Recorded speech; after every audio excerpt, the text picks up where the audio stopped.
And সেই খুশির জন্য আমি ভিডিও করি। এখন ধামালাটা এই কারণে করছি যে ভিডিওর থ্রু আমি একটা বার্তা দিচ্ছি, সেই সঙ্গে আমি একটা সুন্দর স্থান তৈরি করে দিই, যেখানে মানুষ যখন ডিপ্রেশন মুডে থাকবে, যখন মনে হবে আমি একটু ঘুরতে যাব, আমার মনটাকে ভালো করব, তাহলে অবশ্যই এই মুহূর্তে প্রেজেন্ট 1 নম্বর বা 2 নম্বর কালীঘাট রোড দিয়ে তোষার পাড়ে আসলে এই যে ধামালাটা রেস্তোরাঁ, সবাই একটা জিনিস মাথায় রাখবেন, ধামালাটা নট এ অনলি রেস্টুরেন্ট, ধামালাটা রেস্তোরাঁ নামটা আমরা দিয়েছি।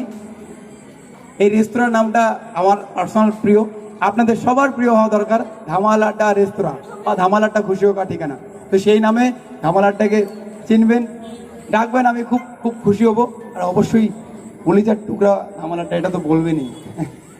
তো সেই ক্ষেত্রে এটাই কথা যে আপনারা নেক্সট টাইম সব কিছু ঠিকঠাকভাবে পাবেন। আর এখানে খুশি হোক ঠিকানা লেখার মানে এখানে খুশি পাবেন। অ্যান্ড এই যে ধামালাটার উদ্দেশ্য আরও অনেক কিছু আছে যেগুলো হিডেনলি আছে, যেমনটা আমি অল টাইম চেষ্টা করব এখানে যারা আজকে তো রাজ্যে নয় পুরো দেশের মধ্যেই বেকারত্বের সংখ্যাটা অনেক বেশি বেড়ে গিয়েছে, আমাদের ফ্যামিলিতেই বেকারত্বের ব্যাপার আছে, বাট আমার সাইড থেকে যতটা আমি চেষ্টা করব বেকারত্বটাকে দূর করব আমার সাইড থেকে।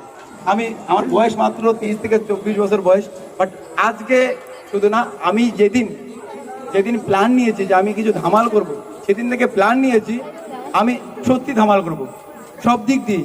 যেমনটা আমি প্ল্যান নিয়েছি, আমার সঙ্গে আগামীতে এই মুহূর্তে 20-30 জন কাজ করছে, আগামীতে যাতে 20-30 হাজার লোককে কাজ দিতে পারি, আগামীতে যাতে কোচবিহার না আমাদের পুরো রাজ্যের বিভিন্ন ছেলেপেলে যাতে আমাদের এখানে কর্মসংস্থান পায়।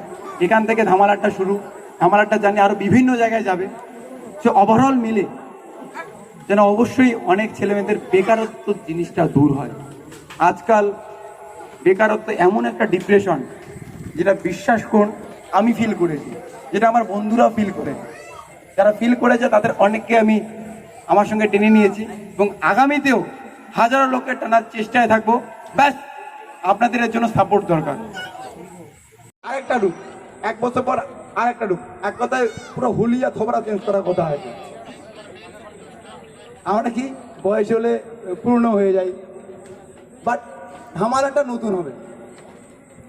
আমি একটু উল্টো দিকে ছুটবো, আমি প্রমিস করছি এরপরে নেক্সট টাইম আজকে যে সমস্যাগুলো হচ্ছে সেগুলো আমাদের তরফ থেকে আমরা চেষ্টা করবো যাতে সেকেন্ড টাইম না হয়। যেমন টাইম টু টাইম আমরা পৌঁছতে পারিনি, আজকে সবাইকে গরম লাগছে, ঠিকঠাকভাবে ফ্যানের হাওয়া যাচ্ছে না।